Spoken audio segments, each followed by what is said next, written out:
manufacturers, semiconductors, and military contractors. The Trump administration is going to build on Saturday's nuclear talks with Iran, with another round of negotiations set for this weekend. Georgia Congressman Rich McCormick sits on the House Foreign Affairs Committee. I'm extremely encouraged. I've been watching this for decades, watching their escalation in a theocracy where you have radical leaders in what used to be a very moderate country really take over the rhetoric and really rattle the sabers and talk about arming themselves nuclearly. This is a great step in the right direction. I hope that they feel isolated. They should. A Pennsylvania man has been charged with attempted murder and terrorism after torching the home of Pennsylvania Governor Josh Shapiro over the weekend. Alexis McAdams has the latest from Harrisburg, Pennsylvania. What police say this guy did, Cody Ballmers, literally walk up, climb over that 7-foot fence, goes up to the window, smashes it out with a hammer, throws at least 2 Molotov cocktails inside, watches it burn, then runs away. So the question is, why did this 38-year-old suspect attack and target the governor's house? He told authorities it's because he has a deep hatred for Governor Josh Shapiro. New details also coming out this morning about the suspect. We're learning that Ballmer turned himself into police, so he gets away, then he goes to the police department, says, "I think you're looking for me," telling authorities that if he would have faced Shapiro in that home, he would have, quote, beaten him with that hammer. Planned Parenthood is kicked out, and a science center has apologized after sexually explicit coloring books were given to young children in Kentucky. The Kentucky Science Center held an event back on March 21st for 8 to 13-year-old public school students. Pictures of the book's pages show explicit drawings of male and female reproductive organs. AFN talked with Nick Spencer, Director of Public Policy for the Family Foundation of Kentucky. One thing that Planned Parenthood also does is they'll provide curriculum for health classes in schools around the country. You know, same thing in line with all of this explicit material and pushing sexual immorality on children. He said the Family Foundation of Kentucky has joined a chorus of other groups across the nation. They're calling for the federal government to remove any taxpayer funding for Planned Parenthood. Planned Parenthood at first vehemently denied that it had distributed the coloring books at the event, saying that claims suggesting otherwise were false and attempting to stir outrage. It later walked that back, saying the coloring book was handed out to kids, issued an apology, and said the company is reviewing its own internal protocols. Spencer said in effect, though, he's not buying it. You know, the people from Planned Parenthood that came to this event, they had to know what they were bringing. And they had to know what sort of audience was going to be there. I don't think that this is just some sort of silly mishap that, we messed up and we promise it won't happen again. No, this falls right in line with Planned Parenthood's business model of getting young people hooked on sexual immorality early in life so that they can continue to profit off of the destructive consequences that happen from these sorts of behaviors. The Kentucky Science Center said Planned Parenthood is no longer welcome at any of its events. I'm Bronson Woodruff. More news online at afn.net and on the AFN mobile app. I'm Rusty Pugh. AFA Action takes attacks on the family seriously. The enemies of the family constantly employ new tactics to try to sneak past our radar. They know if we stand together, their evil plans will fail. Your gift to AFA Action allows us to stay vigilant against their onslaught. And if you give this month, you'll receive access to the Cultural Institute video When Your Faith is Illegal by Frank Harbor on AFA Stream as our thanks. You can make your gift today at afaaction.net.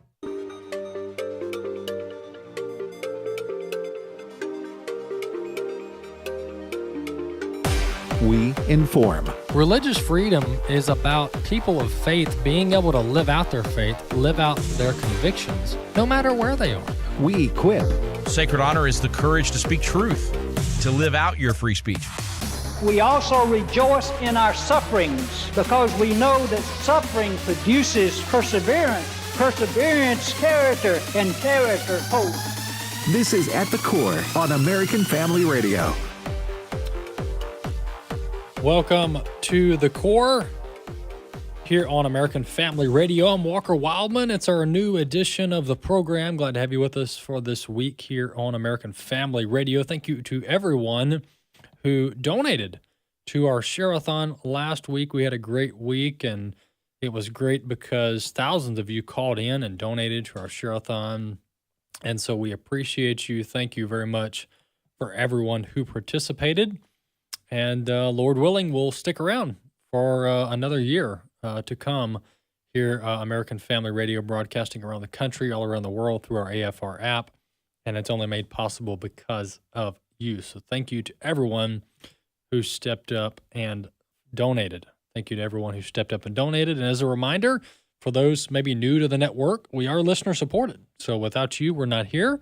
And but thankfully, you donate, you give generously, and for that, we're thankful. And we're going to be able to stick around for years to come, Lord willing. Let's turn our attention to the scripture. We're in Proverbs chapter 6 this week. There's a lot of wisdom here. A lot of wisdom about parenting, about the role of a mother and father, about the wisdom they pass on to a son or to a daughter. But the last two verses are what stood out to me because it's applicable no matter the relationship, whether it's a familial relationship, a parental relationship, whatever the relationship is. Listen to this. For jealousy, this is verse 34 in chapter 6 of Proverbs. For jealousy enrages a man, and he will not spare in the day of vengeance. He will not accept any ransom, nor will he be satisfied though you give him many gifts. Proverbs chapter 6, verse 34 and 35 says that the jealous man will not be satisfied though you give many gifts. And what we see here is that jealousy, which, by the way, is the 10th commandment, is to not covet your neighbor's goods or family or spouse, etc. But what we see here is that it boils down to a heart issue. Just like many of the issues in Scripture, and ultimately the sin issue is a heart issue. But jealousy clearly is a heart issue. Why do we know it's a heart issue? Because the proverb says here in verse 35 that basically, I'm summarizing, it doesn't matter what you give the jealous man.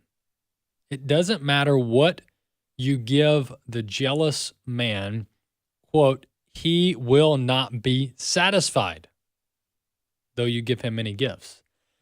And that's what we find throughout Scripture is God continues to point towards the human heart. And ultimately, God has to change the heart. And that's why Jesus came to change the heart. And that's what the Holy Spirit does when we receive salvation, is the Holy Spirit works in our lives and in our hearts to change the way, not only the way we think about things, but also the way our heart processes things and situations. That's only the power of God that can do that. So Proverbs 6, verse 34 and 35. And of course, you look over at Exodus chapter 20, you see the 10th commandment, thou shalt not covet, which goes well with that proverb. All right, let's turn our attention to some of the news of the week. And before we do that, I want to highlight some events. We have the Activate Summit, which this is actually our promo week. We've been talking about it for a couple months now, but we're going to hit it pretty heavy. This week, we're going to have on Ed Vitagliano, who's one of the speakers at the summit. But the summit is in June, the 12th through the 14th. 12th through the 14th.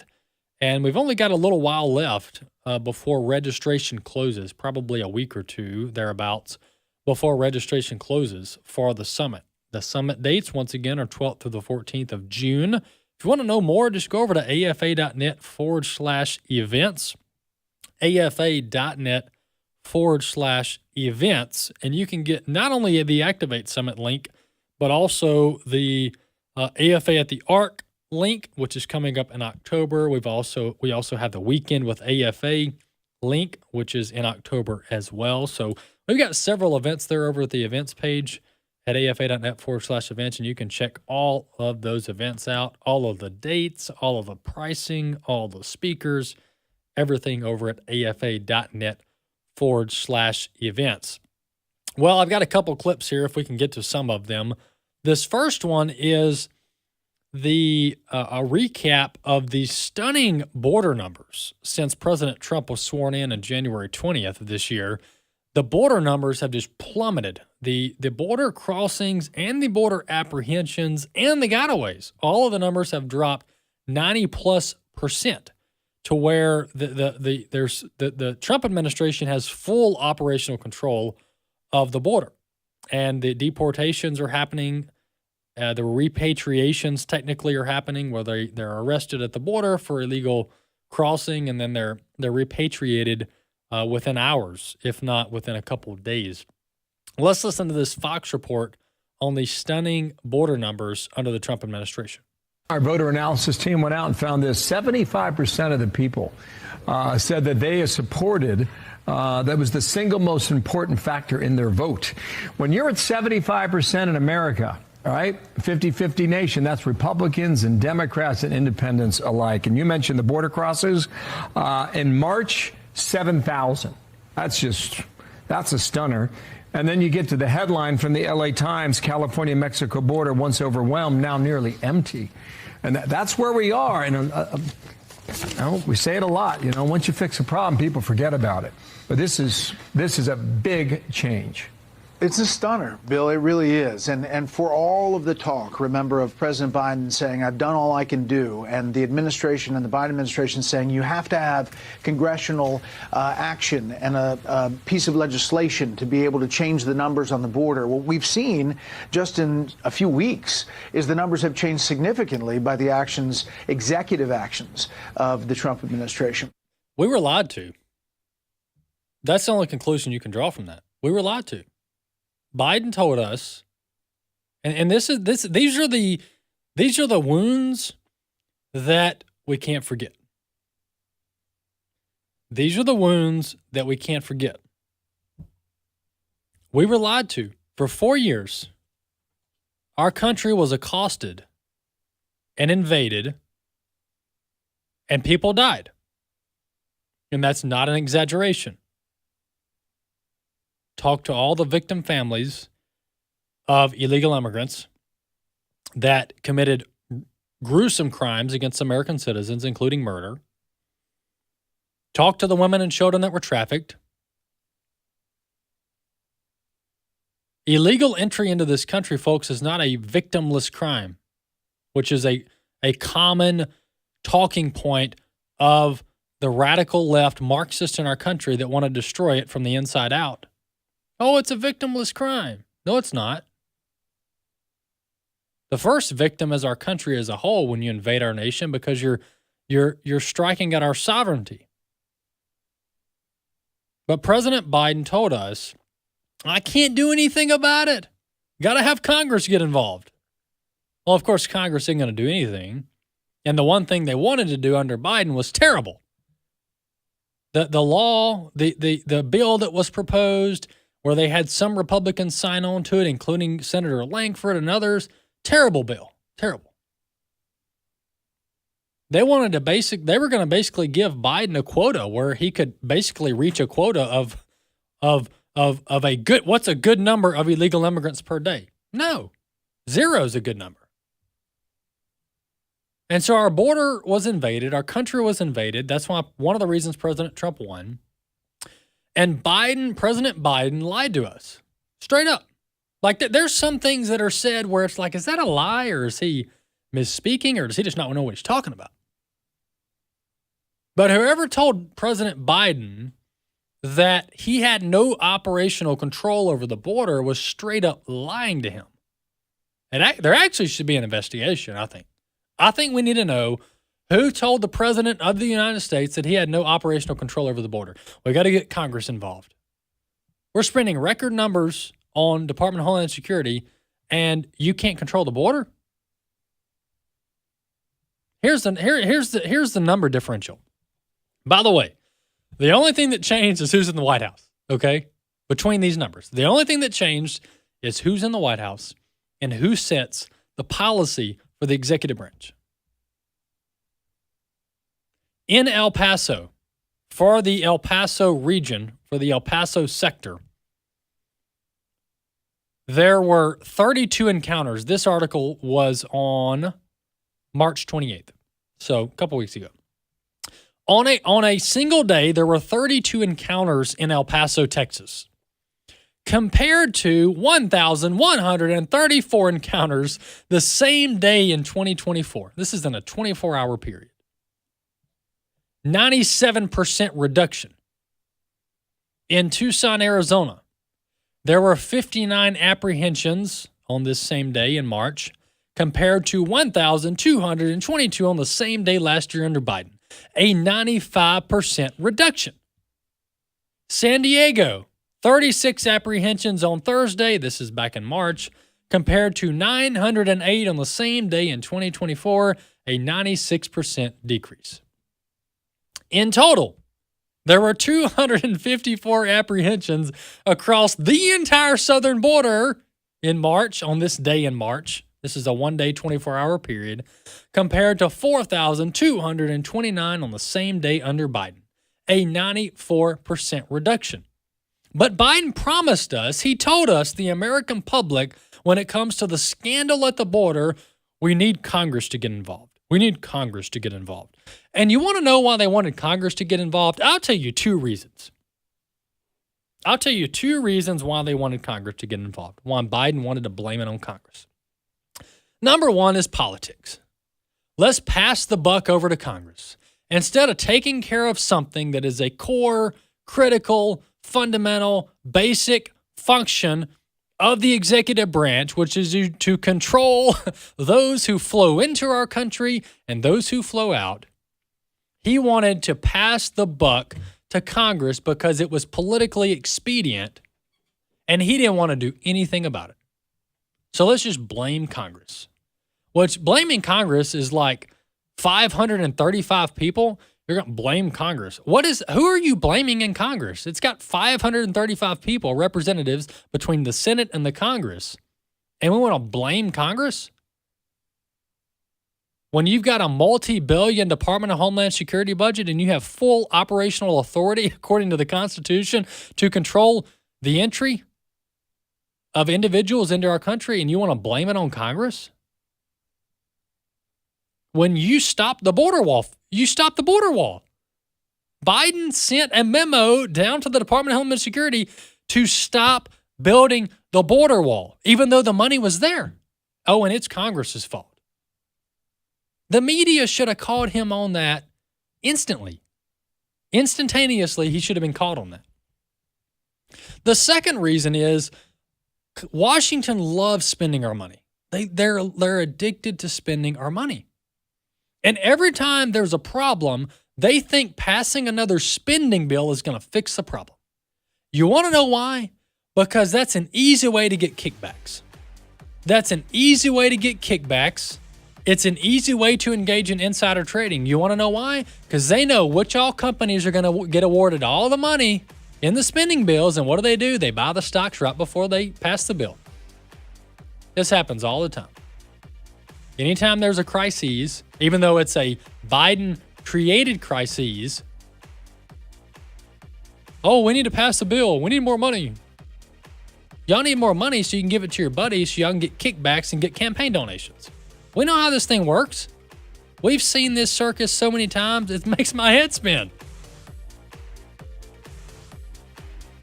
So the truth is that the only reason we had a problem with illegal immigration is because Biden sat on his hands for 4 years. We'll be back.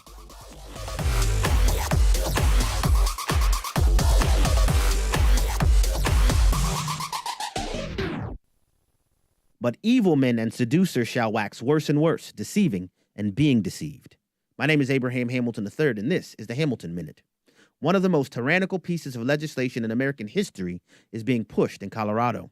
House Bill 25-1312 gives the state lawful authority to forcibly remove a child from the home if parents refuse to affirm the trans insanity delusion.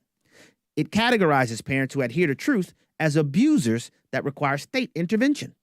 Colorado businesses would also be required to comply with the state's speech codes or else find themselves slapped with a lawsuit or dragged through the mud by the Colorado Civil Rights Commission. Anyone remember Jack Phillips? This isn't about children. It's about government supplanting God.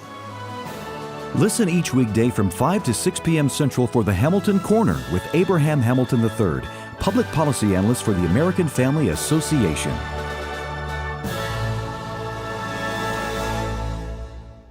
They could not take his joy. Hey, it's Michael Woolworth with Bible League International, and I met 12-year-old Barack when I visited Tanzania, Africa. He is an albino, and if you suffer with albinism, you lack pigmentation in your skin, hair, and eyes, and in this part of the world where witchcraft is so prominent, witch doctors believe that someone like Barack is an evil spirit that must be destroyed. And so on the way to school one day, they cut off his left arm, took the fingers on his right hand, took his teeth, took his tongue, but they could not take his joy. Why? He is a born-again believer, and even though the father left the home many years ago, the mother, Mary, endeavored to raise him to know and love Jesus, and together they've learned to forgive through the hope of the gospel those that attacked him. And would you know it, 100 people have come to Christ, 2 of those former witch doctors who at one time sought to harm him. Look, we're sending Bibles to Africa. Hope is needed there, and you can be a part of this at only $5 a Bible. $100 sends 20. Call 800-YES-WORD. 800-YES-WORD. 800-YES-WORD, or give at sendbiblesnow.org. Well, the song says, please come to Boston. And if you are a baby boomer in particular, you remember that popular song from the 1970s? Well, we're going to Boston. We here at American Family Association and American Family Radio are going to take a tour of that great historic city and the whole surrounding area. And that's going to be in October.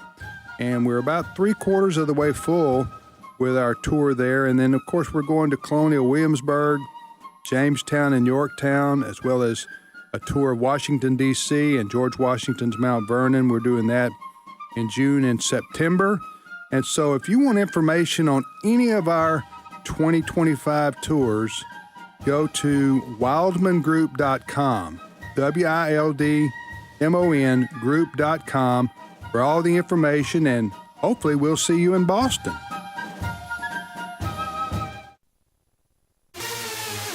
At the Core podcasts are available at AFR.net.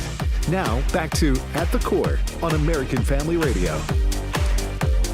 Welcome back to the second segment of the program today. Walker Wildmon here with you. Glad to have you with us on the program. As a reminder, we love those who subscribe to our podcast. Well, we love everyone who listens to the program, but we do appreciate those who subscribe to the podcast. Just type in the name of the program, At the Core, in your podcast library and click the subscribe button once you find the show page.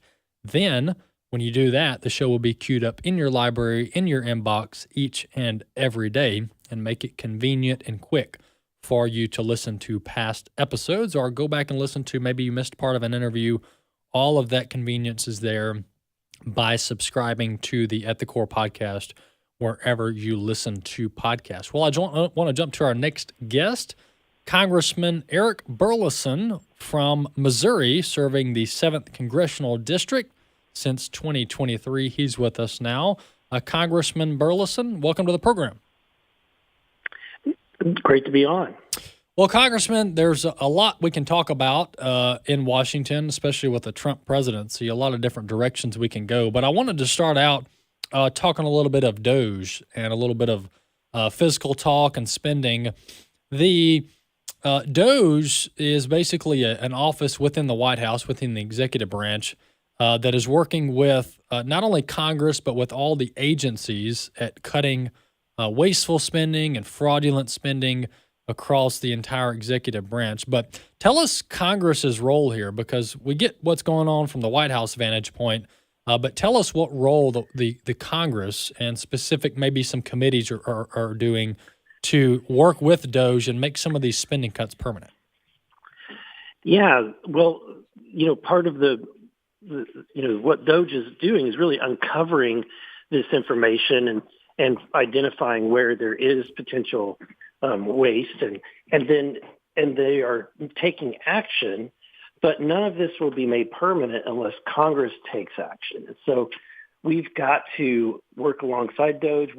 I'm on the subcommittee, the DOGE subcommittee that's being chaired by Marjorie Taylor Greene.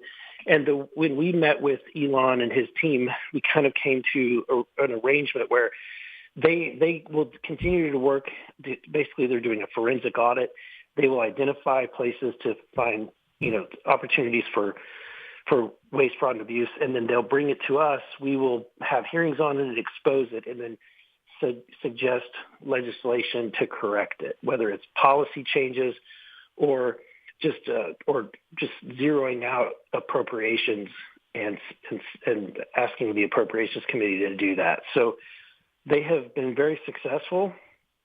They uncovered that there's been $2.7 trillion that has been lost in improper payments since 2003. I mean, that's a tremendous amount of money. Imagine instead of being $36.7 trillion in debt, we'd be 34. I mean, that's nothing to blink. I mean, that's quite a bit. I mean, it's a big difference. So we wouldn't have to be increasing the debt ceiling, to give you an idea.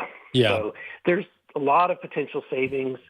The question is, will Congress have the political courage to do the right thing and to do the difficult thing? And it's yet to be seen, because politicians are politicians, right? And so they need the backbone. Well, you're reading my mind, because I've been doing this. I'm still a young guy, but I've been doing this long enough, to over a decade, to figure out how the game works. And getting Congress to do something long term here is to me the big hurdle, because we have Republicans control both chambers, the House and the Senate, and of course we have a Republican president, but your margins there are very small. And so let me ask you this: can some of these long-term budgetary changes, let's say deductions, are however you want to describe, cutting these funds that are no longer needed at the executive level, can this happen in the reconciliation package, the one big bill that they're talking about? Can some of these changes happen in that package, or is this going to happen elsewhere? Yeah, there's some that can happen. So to understand this, let me put it in a little bit of context. Reconciliation is only pertaining to mandatory spending. So it doesn't include discretionary spending. And the distinction is that mandatory spending are things that Congress doesn't necessarily appropriate. It's things like the number of people on Medicaid and the amount of money going out to the states for Medicaid. It's the number of people on Social Security and Medicare.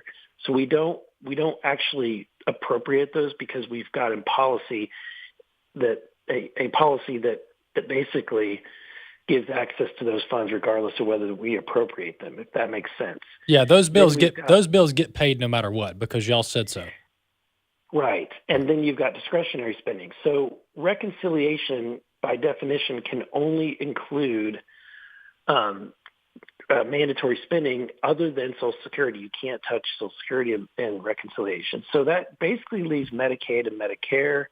It also has, a lot of these green energy tax credits, because the tax credits are out there as a mandatory spending. If somebody builds a solar farm, we don't appropriate the dollars. They just get to claim the tax credit. So what we can do in this reconciliation package is change the policies. For example, the Green New Deal tax credits, we could eliminate those programs, or at least wind them down over the next coming years, and then identify those savings. And when it comes to Medicaid, that's going to be one of the, that and actually the green energy tax credits are going to be a fight. And you've got some Republicans that have sent letters, moderates that have sent letters to the speaker saying that they won't support cutting the green energy tax credits. I mean, that's surprising, but they want to dig in their heels on a Joe Biden era on programs that Joe Biden created, and then they are digging in their heels about any kind of cuts to Medicaid. So we've got a fight on our hands within the Republican Party. Yeah, and the talking points on this, number one, to your point, opposing cuts to the Green New Scam is absurd from a Republican vantage point. I mean, that was a left-wing Bondugal bill that funds all their left-wing wish list items that are very anti-American. I mean, a lot of this stuff comes from China, and so that doesn't make any sense. And then secondly, a lot of the other stuff, like saying we're not going to do Medicare cuts. Medicaid cuts. Well, there's a lot of that's a blanket statement without really having an articulative, a common, thoughtful discussion. Because just saying out of the box, we're not going to touch it, What if there's fundamental problems with the system, like fraudulent ways that people are getting paid that Congress hasn't weighed in yet? To me, just to dismiss touching Medicaid is problematic. I totally agree. I couldn't agree more. In fact, when you look back at the Medicaid program, it was originally designed to take care of the aged, blind, disabled, and pregnant mothers and children, in poverty. Mm-hmm. So you've got, that was what Medicaid was intended to do, is cover the healthcare costs for that population, the most vulnerable population. Then Obama came in, and in Obamacare, they expanded it to the able-bodied working adults, or they expanded that population, how much money they could make.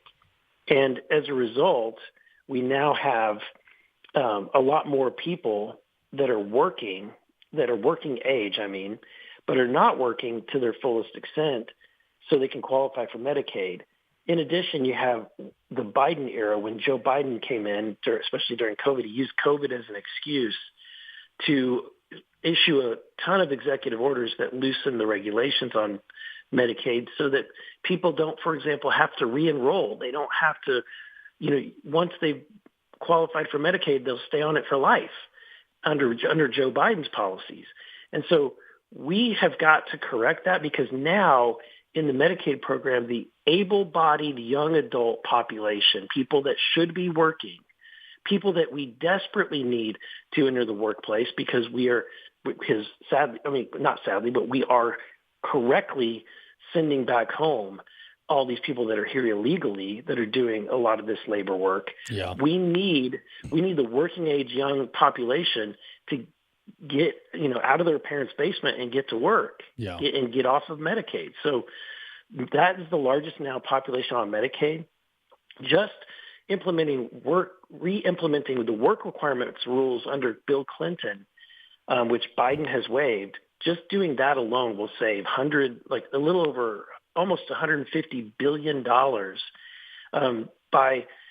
There's other things that we could do within Medicaid. For example, California, New York, these states are aggressively manipulating the formula to basically launder money from the federal government. So what they're doing is they're going to hospitals and managed care systems, the insurance companies for the states, and they're saying, we're going to tax you, say 15%. And then you raise your rates, you raise your cost to us by 20%, and then we will draw that down from the federal government in the 90-10 match. Yes. In other words, the state is out of pocket, no money, and in fact, they're profiting. So California, there's a report that was done by Epic where California was able to bring in an additional $9 billion on basically make $9 billion from the federal government on their Medicaid program, and they used that $9 billion to pay for the illegal immigrant population. Yeah, that's infuriating. Those doors. Yeah, that's infuriating. Let me ask you this, and then before we move on and change subjects, because I'm getting a little worked up the more you talk. The Impoundment Control Act, this goes back to the 70s. Does the president, is this pretty cut and clear from the legal vantage point that the president can, as long as Congress hasn't specifically designated it to be spent, if there's some discretion in there, can the president pause a lot of this funding and just hold it and maybe send it back to the Treasury? I truly think that the Impoundment Control Act was unconstitutional, and I think that the Congress can designate the money, but it's not. I mean, to me, once we appropriate it, it's under the executive branches to carry it out, and if they decide, that they can accomplish the objective with less dollars, or that there's fraud occurring, they shouldn't have to be forced to spend every dollar that's been appropriated. But that's why we're in this horrible situation that we're in, because ever since the Impoundment Control Act, you've got departments that they get to the end of the year and they didn't need to spend all that money. So guess what they do? They just blow money on crazy things. You know, I was in a meeting the other day in an empty building that was huge. I mean, this thing was hundreds of thousands of square feet office building that's near the Capitol building. It's where the Voice of America was once located. All this broadcast technology is in the building. When we were in the room, I looked up the chair that I was sitting in, and it was a $2,900 office chair, like very expensive, top of the line chair. The microphone that I was talking to had its own video monitor on it. It was wireless. I looked that up, and it was $1,600 microphone. And ironically, whenever I was giving my 5-minute questions, my microphone stopped working in the middle of my 5 minutes. So that's government for you. That's government for you. So this agency, Voice of America, they had a bunch of money at the end of the year. And guess what they did? They left this nice space, leased an even more posh space in downtown D.C. for a lease of $250 million. $250 million.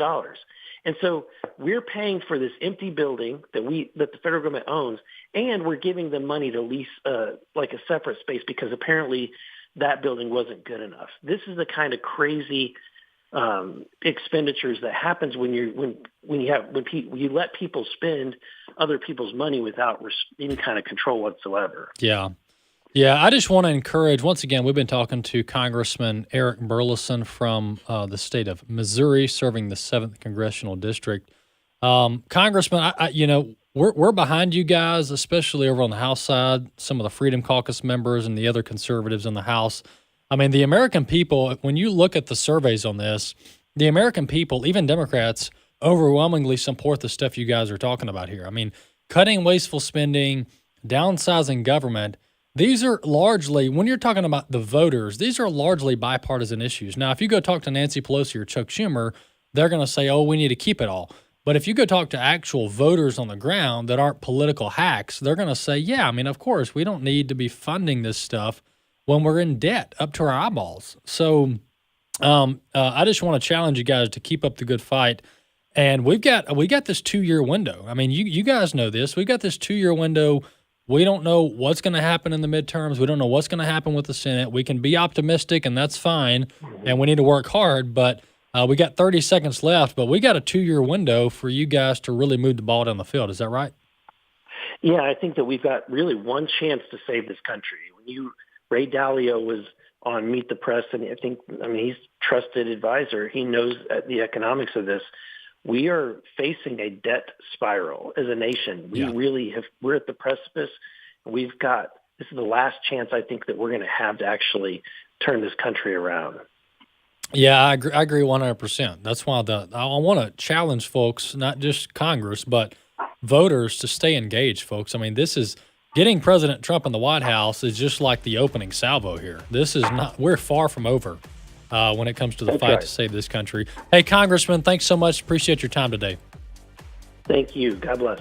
Appreciate that. That's Congressman Burleson from Missouri, covering the 7th Congressional District. He's been in office since 2013. Former Missouri House Representative there in the state of Missouri, State House Representative. And appreciate his time coming on the program. Well, he's a fighter. And there are other fighters in Washington, and there's some good people up there working hard. So we got to support them. We got to provide cover fire for them, and we got to push them in the right direction, folks. I mean, they call it the swamp for a reason. So we just got to keep pushing them in the right direction, and we can't grow weary in doing good. We'll be back.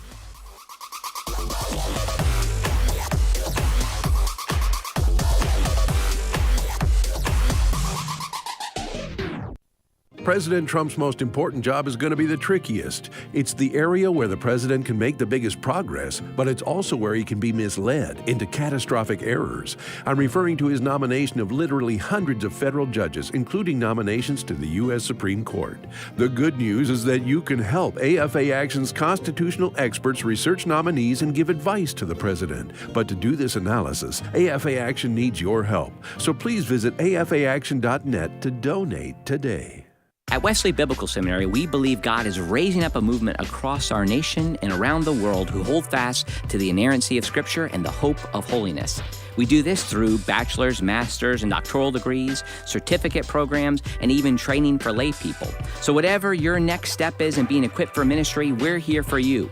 And if you believe these are the kind of pastors we need leading churches in the future, we invite you to think about giving to Wesley Biblical Seminary. Learn more about us at wbs.edu. The following is not an actor, but a real-life story from Trinity Debt Management. I'm Claire from Trinity Debt Management. I'm a counselor, and the reason that I love working for Trinity is because I get to help folks with one of the hardest problems a family can face, and that's financial difficulties. In this day and age, everything is going up. You have higher utilities, higher grocery bills, higher fuel, and those credit card interest rates have gone up as well. We can help you with that. We can help you get lower interest rates, lower monthly payments. In just a few minutes, we put together a plan that gets you out of debt and keeps you out of debt.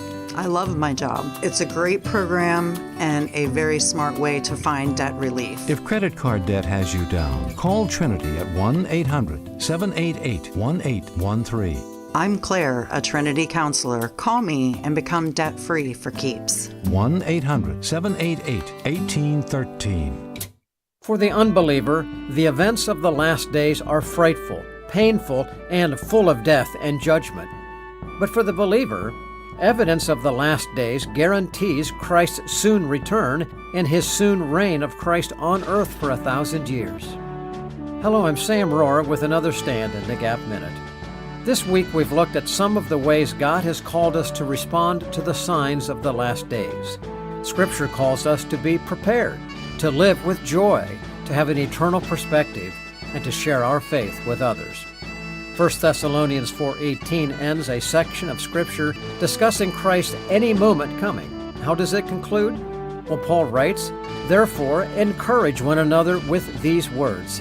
You see, the signs of the times are designed as a warning for unbelievers and those living in sin, but they are an encouragement for those of us following the Lord. Discover more at AmericanPastorsNetwork.net. This is At the Core on American Family Radio with your host, Walker Wildmon. Welcome back to the program.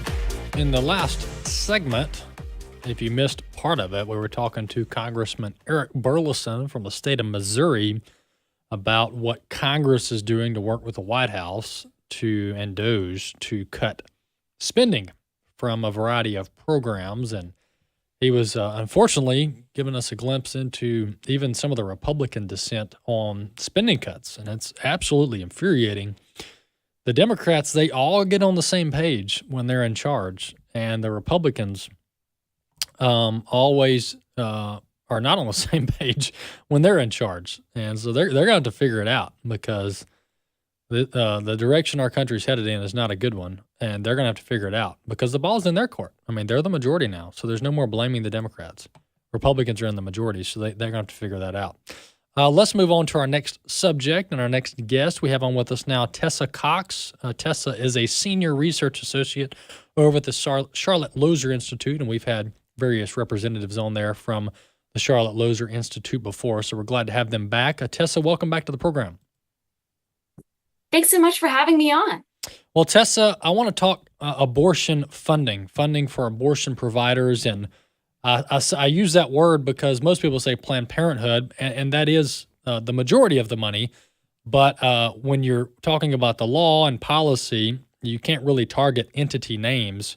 We have to target what's fundamentally going on here, and that is there's a lot of federal tax dollars going to abortion providers in this country. So give us a breakdown of where this money's coming from and what kind of dollar amount we're talking about. Sure. Yes. So in the U.S., federal Medicaid can't cover abortion in most cases. So in most circumstances, you're not allowed to use federal Medicaid to pay for an abortion. However, federal Medicaid can cover other services, other things that a lot of these large abortion businesses, including Planned Parenthood, do. And of course, we know that this helps underwrite their bottom line, help enable their priorities. And of course, especially when you're talking about groups like Planned Parenthood, we know that their priority is abortion. And so Planned Parenthood alone reports nearly $700 million in taxpayer funding every year. And the bulk of this is coming through the Medicaid program. And Planned Parenthood is able to bill for other services that it does, like the pregnancy test, STD testing, many services that might be done in conjunction with an abortion. And we can see from their annual reports that abortion is their main priority. Even as other services have been falling, abortions have been going up. And so the taxpayer funding that they receive helps to allow them to focus on their priorities, which is abortion. Yeah. This is the amendment, the Hyde Amendment, they call it, which is supposed to prevent federal funding to abortion, to cover abortion.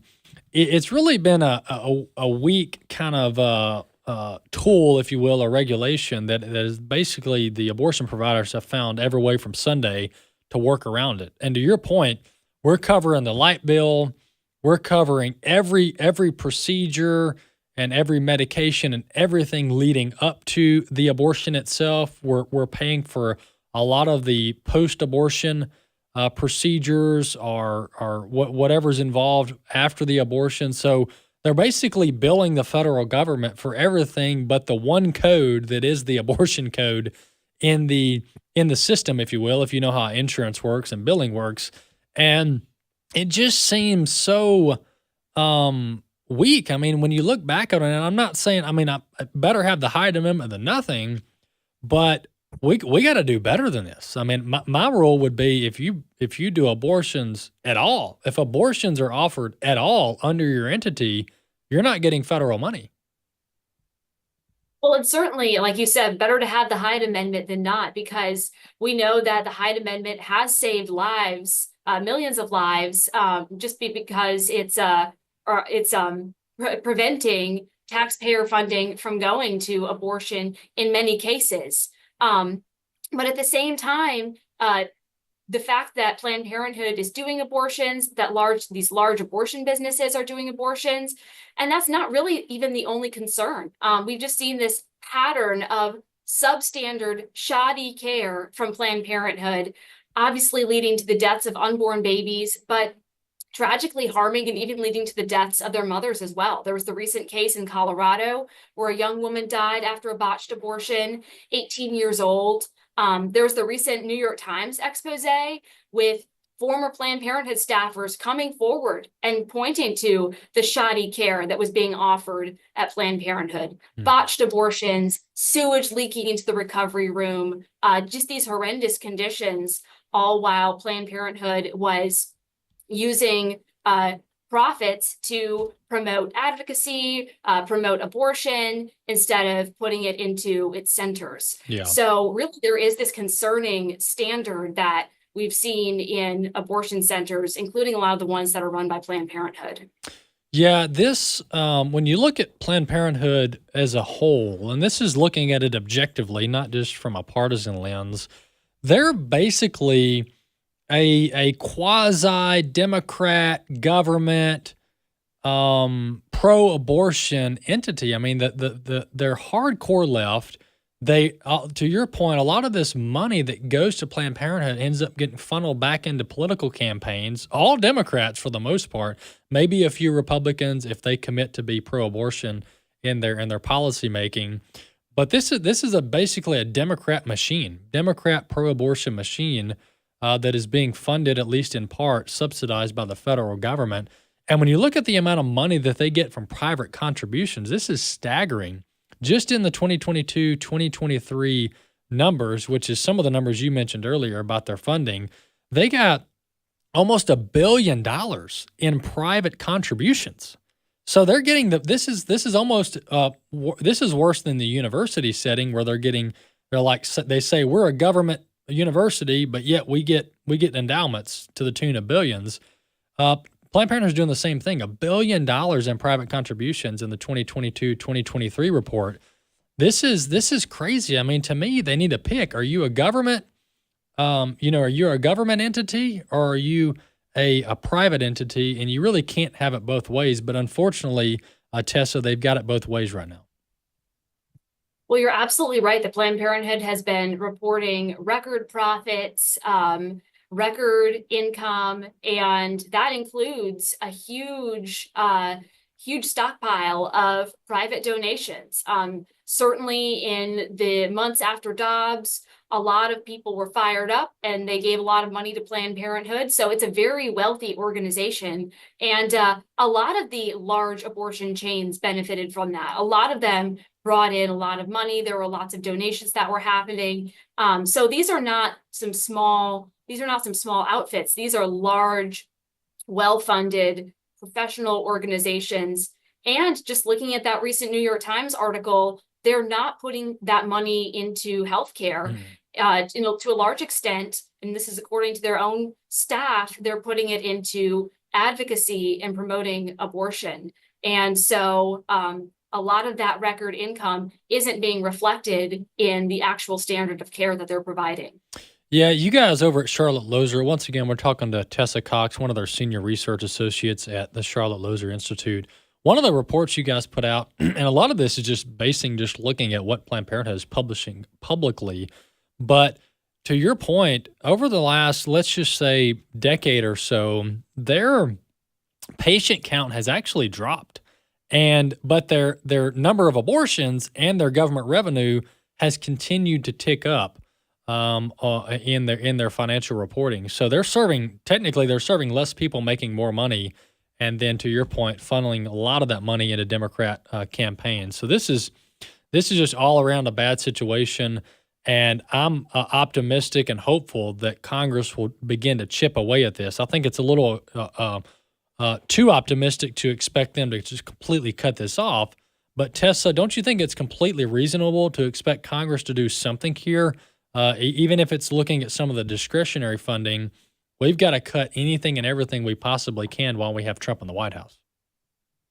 Well, I think there's a lot here for Congress to take a look at. And certainly that trend that you pointed out with fewer patients served, fewer total services provided, fewer centers around the country, while abortions continue to increase, profits continue to increase, and government funding continues to increase. So it's kind of a concerning trajectory there that we've seen over the past several annual reports that Planned Parenthood has published. And we can see, even just looking at the services that they provide, that abortion is the bulk of what they do. We took a look at Charlotte Lozer Institute at what we would call pregnancy resolution services, or what is Planned Parenthood offering regarding pregnancy or the end of a pregnancy. And we looked at abortion, adoption referrals, prenatal care, and miscarriage care. And amongst all those services, abortion accounts for 97%. So if you're a pregnant woman and you're looking for care for Planned Parenthood, Planned Parenthood's main focus is abortion. It's in the most recent annual report, Planned Parenthood reported that they performed 228 abortions for every one adoption referral. Wow. So pushing abortion as opposed to other options. Yeah, they're 100% on the culture of death here. There's no doubt about it, and their numbers prove it out. This is a radical pro-abortion outfit that makes up the bulk of what they do, and everybody's saying anything else is just straight up lying and countering the data. Hey, Tessa, tell our folks where they can check out your website over at the Charlotte Lozer Institute. You can find all our research at lozerinstitute.org. That's LOZIER institute.org. All right. Hey, Tessa, thanks so much for coming on the program. Thanks for having me on. Absolutely. That's Tessa Cox. She's a senior research associate over at the Charlotte Lozer Institute. And as she mentioned, lozerinstitute.org, LOZIER institute.org. We appreciate her coming on. Folks, these stats are absolutely shocking when you look at the amount of abortions Planned Parenthood is providing. And they're the largest. They're the big bad actor. There are others. There are other abortion providers, but not near as large as Planned Parenthood. And the fact that this has become this, Democrat machine, basically, is just egregious to its core. And This is why, this is just one of 100 reasons why we have to stop funding this garbage. The first reason is because it's wrong. It's immoral. It's objectively wrong. Babies are dying through Planned Parenthood's business. And it makes up the majority of what they do is to kill babies and call it abortion or reproductive rights or whatever kind of name they want to call it. Abortion is what they do. And then on top of that, if that's not enough, which it is, these are political machines. I mean, can you imagine the left would cut off the spigot of funding if the Republicans had created some backway deal to fund money to the tunes of billions to these, quote, organizations, only for that money to be funneled right back into political campaigns. I mean, can you imagine if AFA was receiving $700 million in federal money, and then we're spending hundreds of millions in political campaign contributions to Republicans? No, the left will be furious. And they would cut off the spigot overnight. But this is exactly what happens on the left. And it's not just with the abortion industry. This stuff happens with the teachers' unions too. The teachers' unions get federal, the districts get federal money. These teachers are coerced to say, oh yeah, you've got to sign up for the union, even though legally you don't in many states. And then that money for the teachers' unions isn't going to the classroom. It's not even going to the administration. It's going straight to the union pockets, and they're using that to fund the Democrats. And what's so bizarre about it, and what's so there's a lot of grievances here, but these entities don't even pretend to be partisan. I'm sorry, to be bipartisan. They don't even pretend. Like if you go to Apple Corporation, or if you go to Nike, or if you go over to Google, you go to some of these major multi-billion-dollar corporations, and you look at their campaign contributions, they're funding Republican campaigns and they're funding Democrat campaigns, and probably equally when you look at the PAC contributions and the super PAC contributions. And so you look at that and you go, okay, these are businesses. You know, they're funding campaigns of both parties because they want to curry favor with both political parties, right? For whether it's for tax incentives or regulations or whatever kind of whatever their interest is.